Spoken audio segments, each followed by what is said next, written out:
Admiral, good to see you. Good to see you again, sir.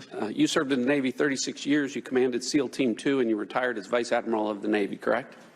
That's correct, Congressman. All right. And despite the fact that after that service, you became acting DNI 23 days after the Trump-Zelensky call and 4 days after the whistleblower made his or her complaint, you were subpoenaed before this committee after being publicly accused of committing a crime, correct?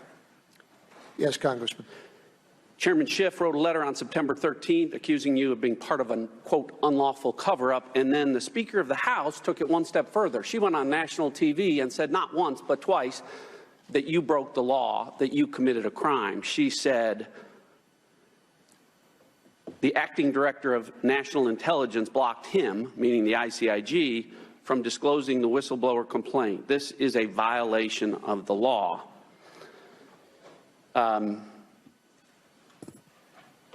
You were publicly accused of committing a crime. You were also falsely accused of committing a crime. As you have so accurately related, you were required to follow not just an opinion of what the law is, but the opinion from the Justice Department, an 11-page opinion about whether or not you were required by law to report the whistleblower complaint, correct? That's correct, Congressman. Right. And that opinion says the question is whether such a complaint falls within the statutory definition of urgent concern that the law requires the DNI to forward to the Intelligence Committee. We conclude that it does not. Did I read that accurately? Yes. I better have, right? That's an opinion not from Bill Barr. That's an opinion from the Department of Justice ethics lawyers, not political appointees, but career officials that serve Republicans and Democrats, the ethics lawyers at the Department of Justice that determined that you did follow the law. So you were publicly accused, you were also falsely accused, and yet here today, I haven't heard anything close to an apology for that. Welcome to the House of Representatives with Democrats in charge. Let me turn to the matter that we're here for. A lot of talk about this whistleblower complaint. The question is, at this point, given what we have, why all the focus on this whistleblower?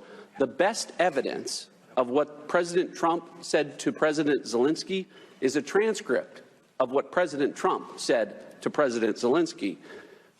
I'm not casting aspersions on the whistleblower's good faith or their intent, but a secondhand account of something someone didn't hear isn't as good as the best evidence of what was actually said. And to that point, despite good faith, the whistleblower is in fact wrong in numerous respects. And I know everyone's not going to have time to read the whistleblower's complaint, but the whistleblower says that I am deeply concerned, talking about the president, that there was a serious or flagrant problem, abuse, or violation of the law. The whistleblower then goes on to say, I was not a direct witness to the events described. However, I found my colleagues' accounts of this to be credible.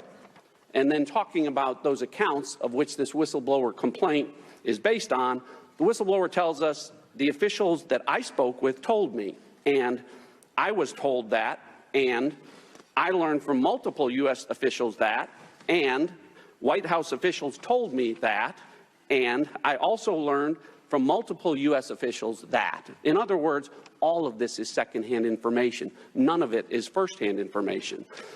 The whistleblower then goes on to cite additional sources besides those secondhand information. Those sources happen to include mainstream media. The sources that the whistleblower bases his complaints on include the Washington Post, the New York Times, Politico, The Hill, Bloomberg, ABC News, and others. In other words, much like the Steele dossier, the allegations in the whistleblower's complaints are based on third-hand mainstream media sources rather than first-hand information. The whistleblower also appears to allege crimes not just against the president, but says with regard to this scheme to solicit interference from a foreign country in the 2020 election that, quote, the president's personal lawyer, Mr. Rudolph Giuliani, is a central figure in this effort, and Attorney General Barr appears to be involved as well. But buried in a footnote, a couple of pages later, the whistleblower admits, I do not know the extent to which, if at all, Mr. Giuliani is directly coordinating his efforts on the Ukraine with Attorney General Barr. Attorney General does know because he issued a statement yesterday saying there was no involvement. My point in all of this is, again, the transcript is the best evidence of what we have, and so that the American people are very clear what that transcript relates is legal communications. The United States is allowed to solicit help from a foreign government in an ongoing criminal investigation, which is exactly what President Trump did in that conversation. So if the Democrats are intent on impeaching the president for lawful conduct, then be my guest. I yield back.